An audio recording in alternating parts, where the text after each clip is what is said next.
2014 उम्मीद करता हूं आप लोगों को अच्छे तरीके से याद होगा, जब पूरा देश एकजुट होकर एक अकेले इंसान में अपना हीरो ढूंढने की कोशिश में लगा था और उस हीरो ने हिस्टोरिकल जीत दर्ज की थी 26 मई 2014 में भारत के प्राइम मिनिस्टर पद की शपथ लेकर। और फिर सितंबर 2014 को एक ह्यूज अनाउंसमेंट हुआ, मेक इन इंडिया, जिससे पूरा देश खुशी की लहर में झूम उठा, क्योंकि मेक इन इंडिया कॉन्सेप्ट ही ऐसा है कि चाहे कहीं भी बेचो उसको इंडिया में बनाओ।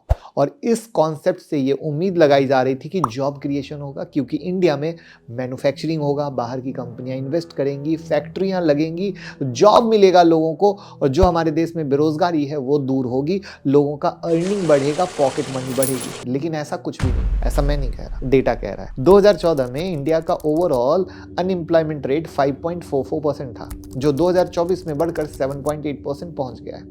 दूसरी तरफ मेक इन इंडिया के लॉन्च होने के बाद एक्सपोर्ट करने की जगह इंपोर्ट पर हम डिपेंड हो गए हैं। सितंबर 2024 में हमारा इंपोर्ट हमारे एक्सपोर्ट से $20.78 बिलियन ज्यादा था।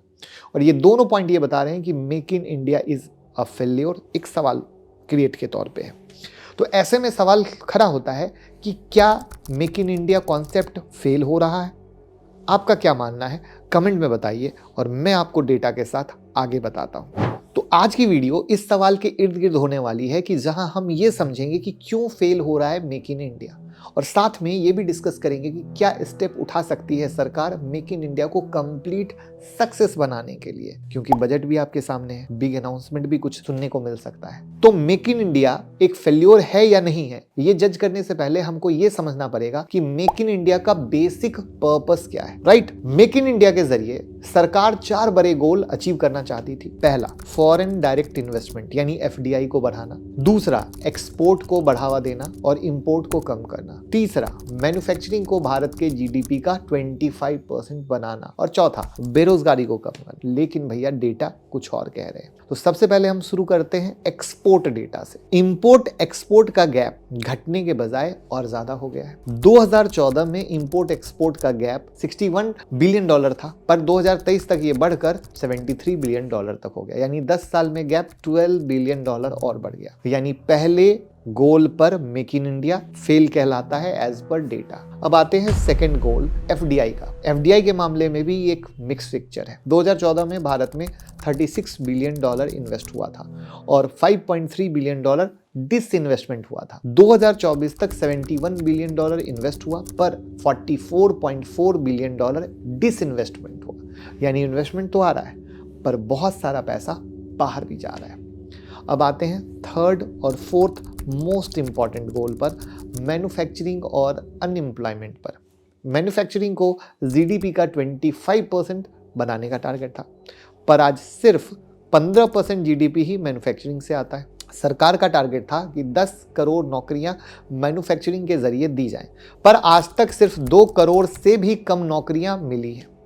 ये सब डेटा देखकर आप भी इस कंक्लूजन पर आ सकते हैं कि भैया मेक इन इंडिया अभी तक पिछले 10 सालों में बहुत पीछे है या फेल होता सा नजर आ रहा है। लेकिन सवाल है क्यों?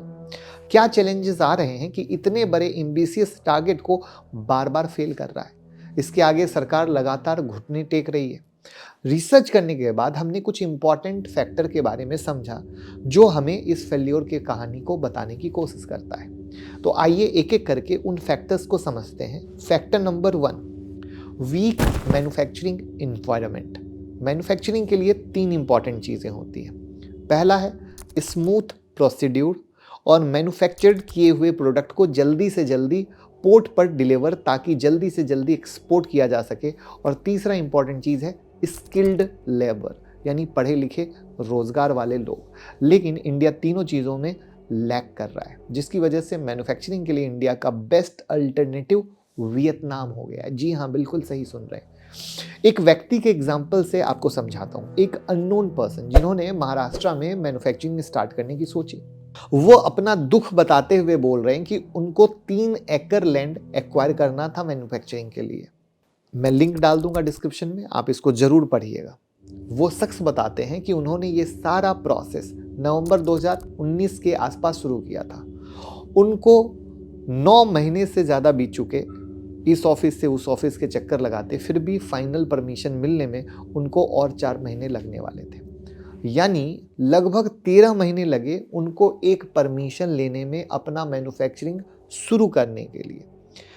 अब इतना बड़ा इन्वेस्टमेंट पर अगर 13 महीना लगता है तो इंसान कितना टूट जाता है, हर एक इंसान समझ सकता है। वहीं वियतनाम में 20 दिन से ज़्यादा नहीं लगता है सेम प्रोसेस के लिए। मैंने अदर लाइसेंस की बात नहीं करी अभी तक, इसको भूलिएगा मत। फर्क आप साफ देख सकते हैं कि इंडिया के पॉलिसी में और वियतनाम के पॉलिसी में। और यही रीज़न है कि इंडियन मैन्युफैक्चर भी वियतनाम में क्या कर रहे हैं, मैन्युफैक्चरिंग कर रहे हैं। इन सब चैलेंज को देखते हुए जापान और यूएस से दोनों देशों ने अपना निगेटिव रिएक्शन दिया है इंडिया के पॉलिसीज को लेकर। जुलाई 2024 में Japanese foreign minister Yoshimasa Hayashi ने इंडिया विजिट पर प्राइम मिनिस्टर से रिक्वेस्ट किया था कि इंडिया को कॉर्पोरेट करना चाहिए फॉरेन इन्वेस्टमेंट इन्वायरमेंट में इंप्रूवमेंट के लिए।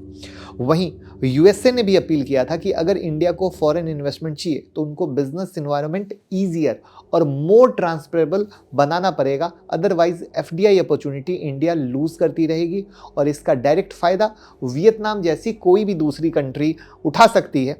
और इस पे मैंने एक वीडियो भी बनाई थी कि इंडिया से लोग बाहर क्यों जा रहे हैं और उसका फायदा दुबई और सिंगापुर वाले लोग क्यों ले रहे हैं। अब देखो यहाँ धंधे वाली बात, वहां लोग क्यों जा रहे हैं, प्लीज उस वीडियो को जरूर देखिएगा, मैं लिंक डिस्क्रिप्शन में डाल दूंगा। और हर एक चीज पता एक दूसरे से लिंक है। अब मैं आपको एक बेहतरीन एग्जांपल बताता हूं फॉक्सकॉन का, जिसने लास्ट ईयर ये अनाउंसमेंट किया कि वो वियतनाम में एक नई प्लांट पर $100 मिलियन खर्च करेगा। अगर इंडिया का बिजनेस इन्वायरमेंट बेटर होता तो ये इन्वेस्टमेंट इंडिया में आता, ना कि वियतनाम में जाता। इसके अलावा दूसरा मेजर प्रॉब्लम इंडिया फेस कर रहा है वो है ट्रांसपोर्ट का इंफ्रास्ट्रक्चर। इंडिया में एक पोर्ट तक पहुंचने में 7 से 10 दिन लगते हैं, जबकि चाइना और वियतनाम जैसे देशों में सिर्फ 1 दिन से कम का समय लगता है। ये उनकी बेहतरीन ट्रांसपोर्टेशन फैसिलिटी की वजह से हो रहा है। और जो हमारे इंडिया में क्या है, अभी डेवलपिंग स्टेज में है या जिस पे काम हो रहा है, लेकिन धंधे वाले लोगों को भैया चाहिए कि वो अपने खून पसीने की कमाई लगा रहे हैं, तो वो भी पैसा कमाना चाहते हैं। इन सब एग्जाम्पल से भी अगर आपको कुछ ना समझ आया हो तो एक एग्जाम्पल आपका सब कुछ क्लियर कर देगा। इंडिया का मेजर प्रोजेक्ट जिस पर इंडिया प्राउड फील करने वाला था, लेकिन प्राउड फील करते कहते रह गया, bullet train project Mumbai to Ahmedabad. ये प्रोजेक्ट जो 2017 में लॉन्च किया गया था, दिसंबर 2023 तक कंप्लीट होने वाला था, लेकिन लैंड एक्विजिशन के इशू और कोविड पेंडेमिक के कारण इसका प्रोग्रेस क्या हो गया, काफी स्लो हो गया। और अब डेडलाइन पता है क्या हो गई, 2028 हो गई। मतलब पूरा 5 साल का एक्सटेंशन हो गया। तो आखिर क्या है बीच का दूरी, क्या है सरकारी, मतलब अगर सरकार को ही दिक्कत हो जाए तो फिर नॉर्मल इंसान क्या कर पाए, राइट है ना। तो ये स्लो प्रोसेस की वजह से सोचिए कितना लॉस होता होगा कंपनी को। जो कंपनी फॉर एग्जांपल एक दिन का 1 लाख रुपए का रेवेन्यू करती होगी, अगर 1 साल तक लैंड ही ना मिले उसको 1 साल में लगभग तो 12 करोड़ के रेवेन्यू का लॉस होगा। ऐसे में क्यों कंपनी प्रीफर करेगी इंडिया में मैन्युफैक्चरिंग स्टार्ट करना, सही या गलत। अब आते हैं थर्ड और मोस्ट इंपॉर्टेंट प्रॉब्लम जो इंडिया फेस कर रहा है, स्किल प्रॉब्लम। दोस्तों आपको सुनकर हैरानी होगी कि सिर्फ 4.7% भारत के वर्कफोर्स ने फॉर्मल स्किल ट्रेनिंग ली है। वहीं जर्मनी में ये संख्या 75%, साउथ कोरिया में 95% है। भारत में लगभग 75% टेक्निकल ग्रेजुएट, 90% दूसरे ग्रेजुएट अनएम्प्लॉयड माने जाते हैं। अब इस फर्क को समझने की कोशिश कीजिए तो आपकी आंखें बाहर आ जाएंगी। और इस पे भी मैंने कहा था कि हमारे इंडिया में एजुकेशन एक स्कैम है। किस तरीके से स्कैम है उस पे भी मैंने वीडियो बनाई थी। तो ये एक्चुअली एक पूरी सीरीज में कंप्लीट कर रहा हूं जिससे आप लोगों की आंखें खुल सके, और वो वीडियो उम्मीद करता हूं आपने देखी होगी। स्किल्ड फोर्स की शॉर्टेज इंडिया में कैसे एक फ्यूचरिस्टिक सेक्टर पर निगेटिव इंपैक्ट डाल रही थी, उसका एक रिसेंट एग्जाम्पल है रिन्यूएबल एनर्जी सेक्टर। राइटर्स की रिपोर्ट के अनुसार भारत की रिन्यूएबल इंडस्ट्री को 2027 तक 1.7 मिलियन स्किल्ड लोगों की कमी का सामना करना पड़ेगा। मतलब अगर इतना कमी होगा तो फिर वो कैसे फास्ट हम वहां पहुंच पाएंगे, right. So coming to final thought, India का ambitious mission make in India अभी तक एक फेल्योर प्रूव हुआ है या होता सा दिख रहा है। उसके पीछे का reason weak business friendly environment, weak transportation infrastructure, lack of skilled workforce. तो अब सवाल आता है कि आखिर क्या है सॉल्यूशन। इसका सॉल्यूशन बहुत सिंपल है। सबसे पहले सरकार को अपनी पॉलिसी को आसान और ट्रांसपेरेंट बनाना पड़ेगा ताकि कंपनी को मैन्युफैक्चरिंग स्टार्ट करने में ज्यादा टाइम न लगे। जैसे वियतनाम जैसे लोग चुटकियों में काम करते हैं, उसी तरीके से करना पड़ेगा। साथ में इंफ्रास्ट्रक्चर और मोस्ट इंपॉर्टेंट कॉलेज में स्किल्ड को प्रमोट करना पड़ेगा, ताकि स्किल्ड लेबर के बिना मैन्युफैक्चरिंग बूस्ट तो हो नहीं सकती। तो कॉलेज से ही तो बच्चे निकलेंगे, वो स्किल लेकर निकलेंगे तो एक अच्छा जॉब वो भी पाएंगे और कंपनियां भी ग्रो करेंगी। तो ये वीडियो यहाँ खत्म नहीं हुआ। तो मेरी तरफ से तो एक आग उगलता सा सवाल मैंने आप लोगों के सामने छोड़ दिया है। बहुत लोग बीजेपी कांग्रेस करेंगे, लेकिन अब आप कमेंट में बताइए कि मेक इन इंडिया एक फेल्योर है या सक्सेस, क्या लगता है? तो यहाँ पर हमें लगता है हमें मिलकर आवाज उठानी चाहिए, वीडियो को घर घर पहुंचाना चाहिए, जिससे कि लोग समझ सकें चल क्या रहा है। और बस प्यार मोहब्बत देते रहिए तो ऐसी वीडियो बनाते रहेंगे।